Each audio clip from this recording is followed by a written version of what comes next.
wakati huu. Amenipa neema niko mbele yenu kwa saa hii. Namshukuru Bwana Yesu asifiwe. Kwa hivyo ninashukuru Mungu kwa kupeleka semina shule ya upili ya Bishop Linus Girls iko katika eneo bunge la Kaseburu na Brundo. Huko wajaluo kabisa huko ndani. Niliona Mungu, niliona akitutetea, niliona akitusaidia. Maana ilikuwa ni semina ambayo watu walikuwa wengi. Wamama wako Maranatha. Wamama wako huko. Wamama ni wengi. Tuliona mkono wako. Licha nini haikutosha dormitory nini hiyo hall ya shule ilikuwa kidogo. Sasa walijenga tu mahema kwa uwanja na ilikuwa hii tent ya kawaida hii tu yenye kwa matanga.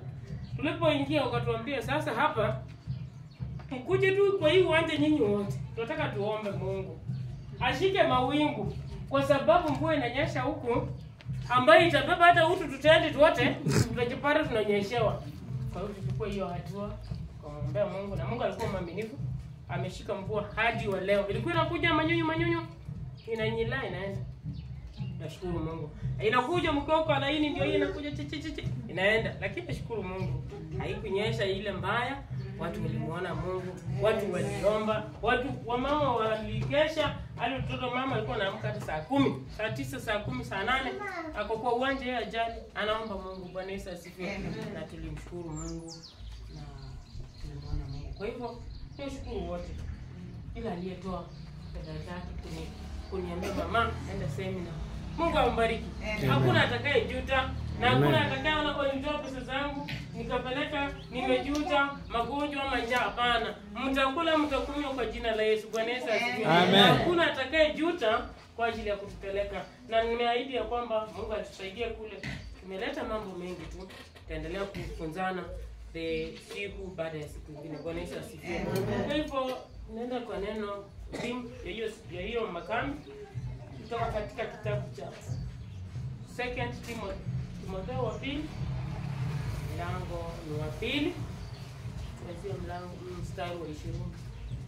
Hii ilikuwa theme ya makambi haya.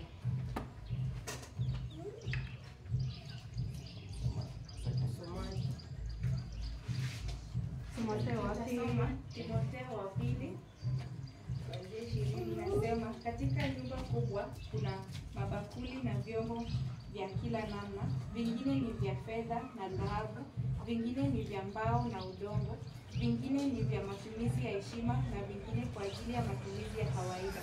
Basi kama mtu atajitakasa kwa kujitenga mbali na mambo haya yote maovu, atakuwa chombo cha matumizi ya pekee, kwa sababu amewekwa wakfu, anamfaa Bwana wake na yupo tayari kwa kila kazi njema. Jiepushe na tamaa za ujana, fuata uadilifu, imani, upendo, amani pamoja na watu wote ambao wanamwomba Bwana.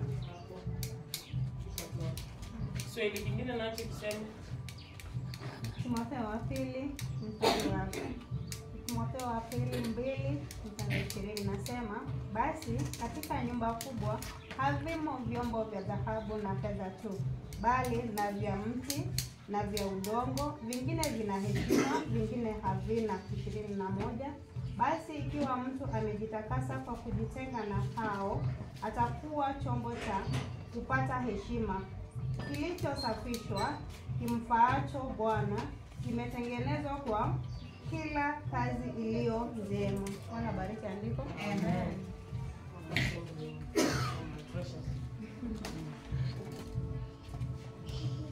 Kwa sababu sana kwa dada numa na roho kwa kawaida sana. Yes. Kwa sababu kwa Yesu. Asante kwa Yesu mtu wa kaseke. Yes. Kwa la kama na kwa mtu. Kasi kwa bolango mmoja. Sasa leo Kenya hole na. Yes. Ando Kenya hole ni. Yes. Ndio Kristo mwana. Bwana Yesu asifiwe. Asifiwe tena. Amen. Kichwa cha ujumbe ilikuwa mama shujaa. Kuwa chombo cha heshima cha kutumika katika nyumba ya Bwana.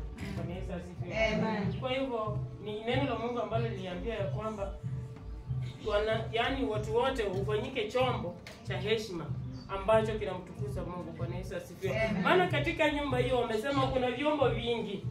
Kuna vya dhahabu, kuna vya fedha, kuna vya udongo na kuna vya mbao.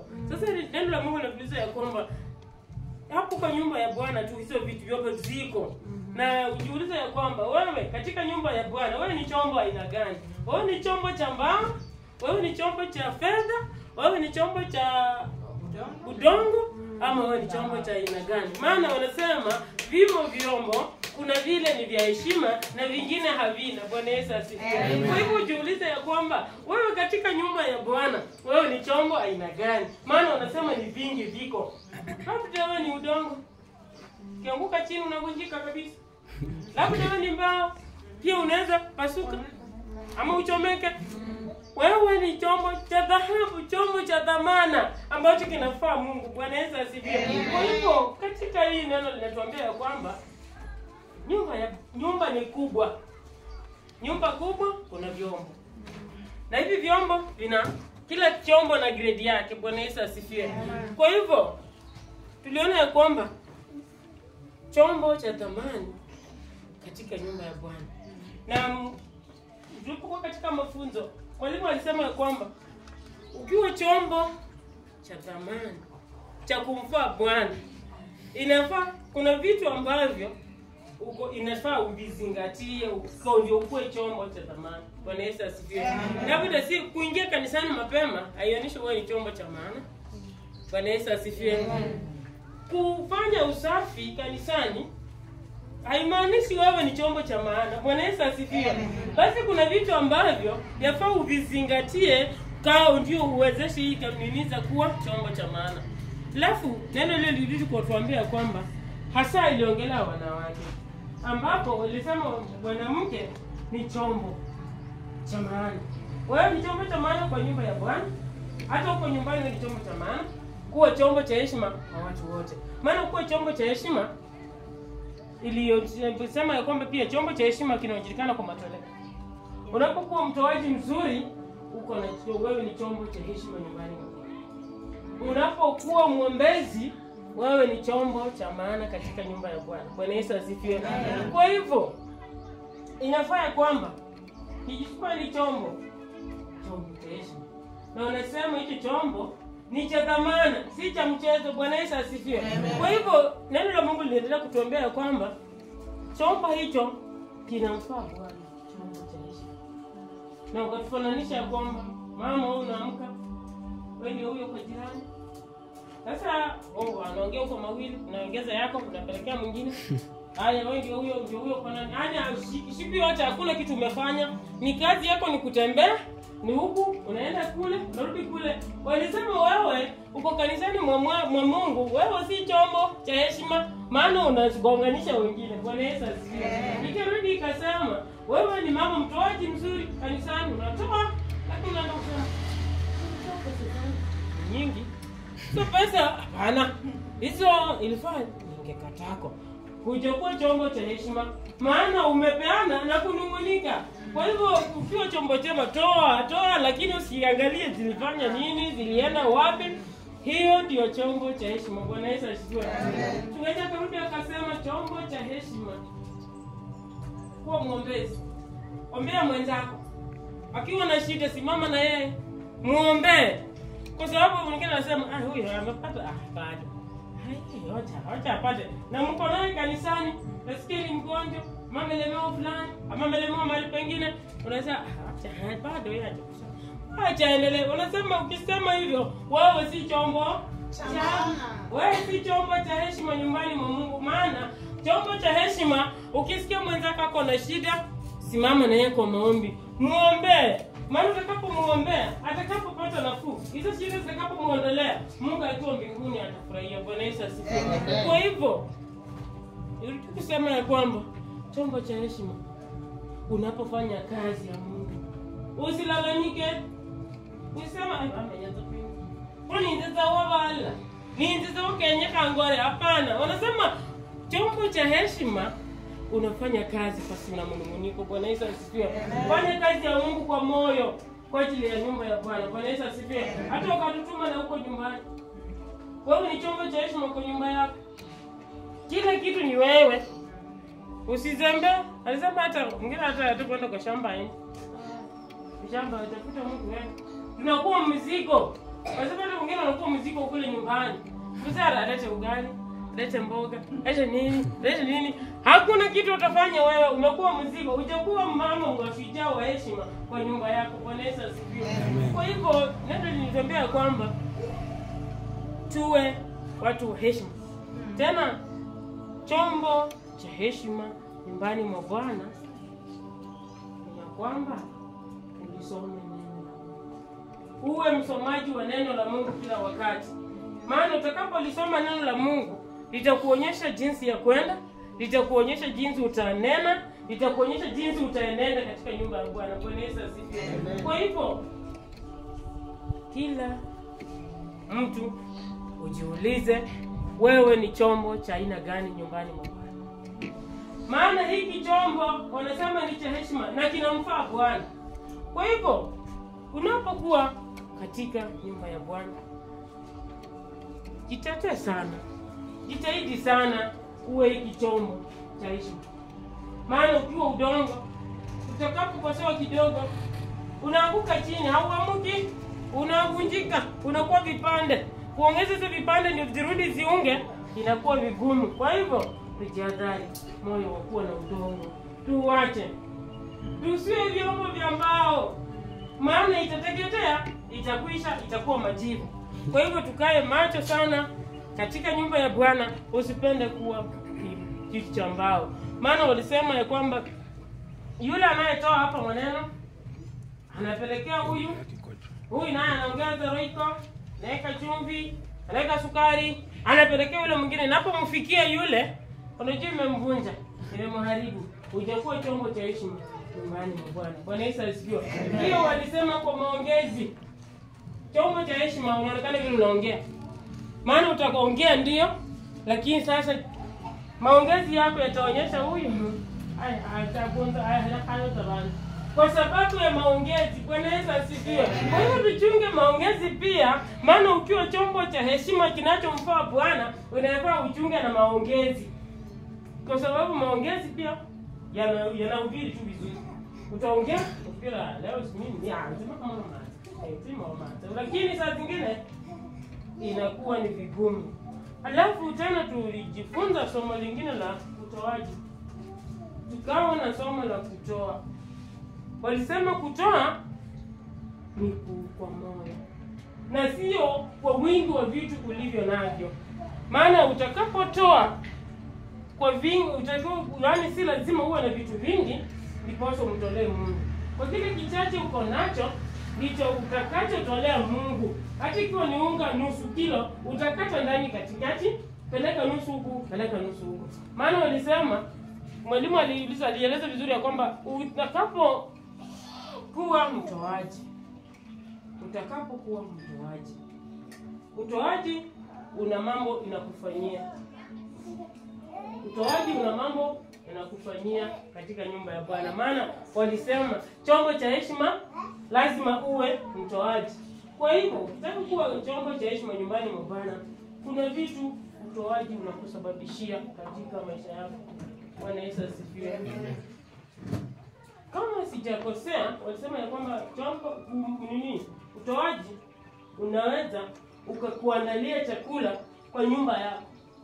Na ilitoka katika yule mama wa kutoka Serek, yule mama mjane ambaye alikuwa na unga kidogo, akasema naokota kuni, nipike mkate, tule na mtoto wangu, alafu tufe.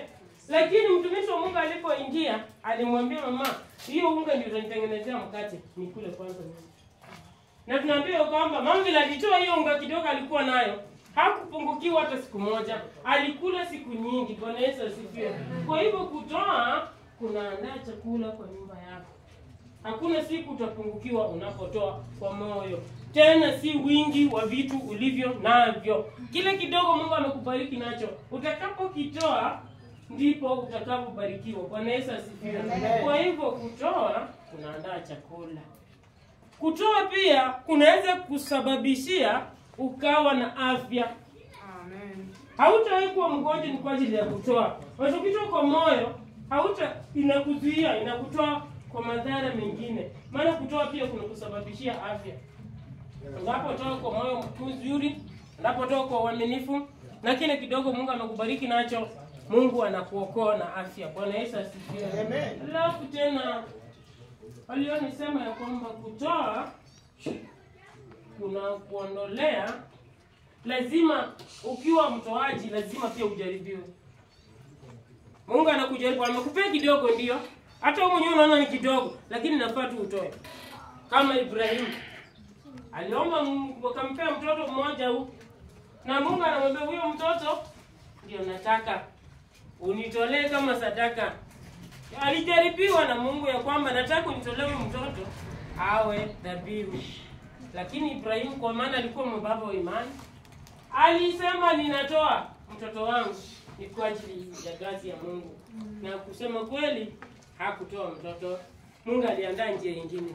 Kwa hivyo anasema ukiwa mtoaji mzuri lazima ujaribiwe. Wamesema nataka shilingi 100 na hizo 100 ndio utapata. Unasema moja tu ya hapana. Hii hapana, sitoi. Sasa unajua umefunga. Zile zingekuja hazitakuja. Huyo kondoo hatakuja. Mwenye alipea Ibrahimu hatakuja kwa sababu wamekupea hiyo 100. Wewe Mungu ulisema utanibariki. Na umetaka shilingi 100 kanisani. Hii 100 ninaifunga ninatoa. Na wewe mwenyewe utajua. Kwa hivyo Ibrahimu angaangalia mtoto wake, asema huyu mtoto ni wangu tu. Siwezi niomba Mungu siku mingi. Lakini Ibrahimu hakuona hivyo. Kondoo ilikuja kuniaga mtoto. Ibrahimu akatoa. Bwana Yesu asifiwe. Basi tena ukaenda kwa mama mwingine ambaye pia alibarikiwa ni kwa ajili ya utoaji. Alikaribisha utumishi wa Mungu. Sasa walikuwa wanapita, wakienda kuhubiri wanarudi. Nenda kuhubiri wanarudi. Akasema hapana, si vizuri hao watumishi wa Mungu wapitange hapo wakienda huku, wakirudi huku.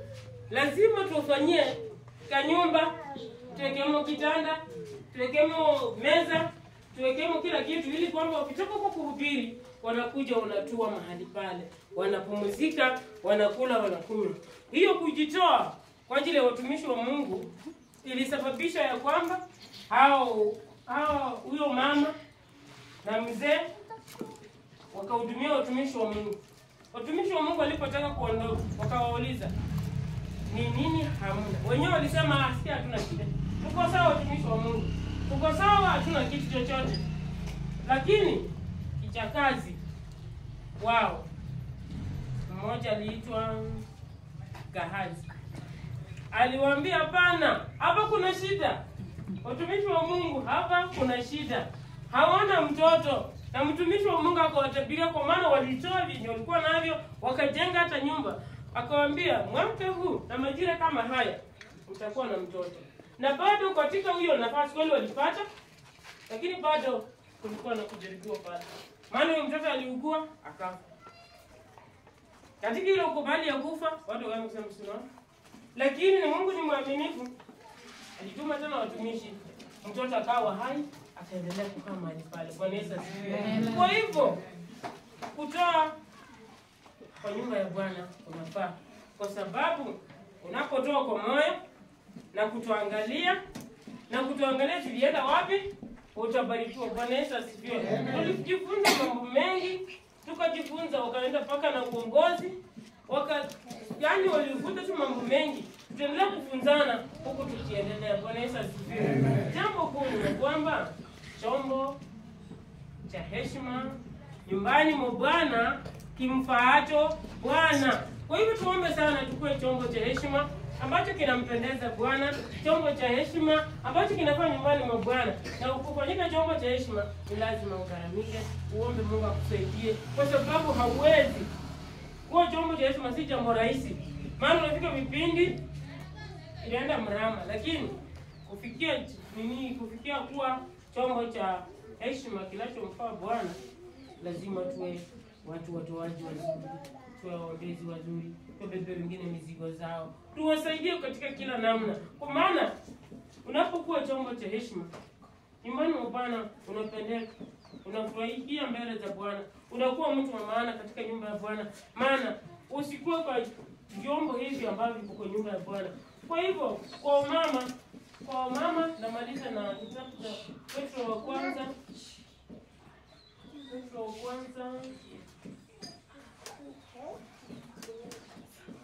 3:5. Petro wa kwanza 3:5. Naomba wamama hao wajue vile walimtuma. Nimekuja na hilo neno kwa wamama kwa sababu jambo kuu ni tuwe shujaa, tuwe chombo cha heshima nyumbani mwa Bwana. Tunapoendelea kuwa hivyo, Mungu wa amani atatuendelea kutubariki. Petro wa kwanza 5:2.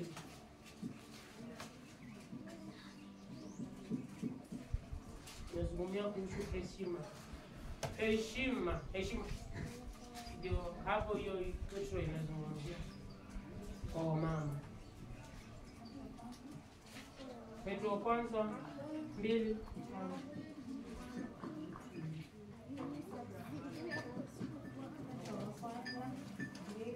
Inasema, ninyi nanyi kama mawe yaliyo hai, mmetengwa mwe nyumba ya Roho, ukuhani mtakatifu, mtoe dhabihu za Roho zinazokubaliwa na Mungu kwa njia ya Yesu Kristo. Amen. Mmesema mmejengwa kwa mwamba Roho. Mwamba mwenye mmejengwa ndani ni ya kwamba muwe mtoe dhabihu. Kwa hiyo bado neno linaongelea kuhusu kutoa dhabihu. Kwa hiyo matoleo ndio asilimia ya maisha ya Mkristo. Ndiposa ufanikiwe lazima uwe mtoaji. Tutoe, maana hata hiyo kutoa, maana ilikuwa inaonekana kwamba kutoa kutoa kunakusaidia mambo mengi sana. Unapokuwa mtoaji unakuwa na mambo mengi ambayo inakusaidia. Kutoa matoleo.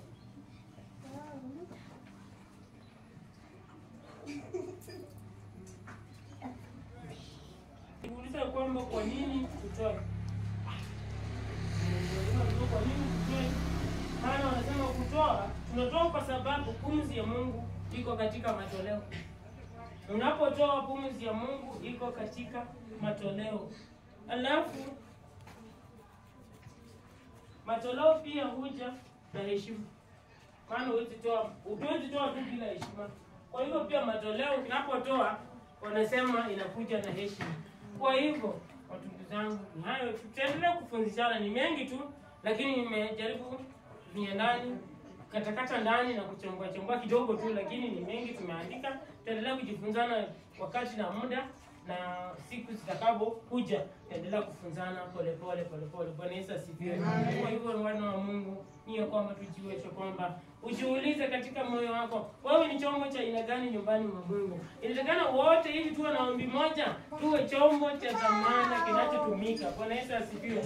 Uwe chombo cha dhamana katika nyumba ya Bwana, kwa sababu chombo cha maana katika nyumba ya Bwana kinafaa na Bwana anapendezwa. Kwa hivyo tutaenda kwa mengi. Tulikuwa na walimu wengi. Kuna mwalimu alitoka mpaka Kongo. Kuna mama walitoka Kongo.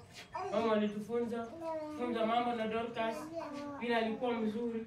Mpaka ukafanya tukacheka kidogo, maana ni Mkongo alisema Paulo alimfufula mama Dorcas. Watu wakacheka kusikia kufufula. Kwa hivyo tulibarikiwa na mama Mkongo. Tulibarikiwa na wachungaji wetu, maaskofu walikuwa kuna Reverend Abisai. Kawa na mama kutoka Sweden alijiita Susan, na alisema yeye hataki mtu amuite mzungu. Don't call me a mzungu. I'm a child of God. Nisikia wanamuita mzungu kwa nini? Kwa hivyo tena huyo mama akatubariki huko, tukabarikiwa na watumishi wa Mungu. Kwa hivyo sitawacha sana mimi. Ni hayo tu, Mungu amenijalia tusemezane nanyi, tufunzane nanyi, na Mungu wetu azidi kutubariki. Bwana Yesu asifiwe. Kwa hivyo ni hayo tu.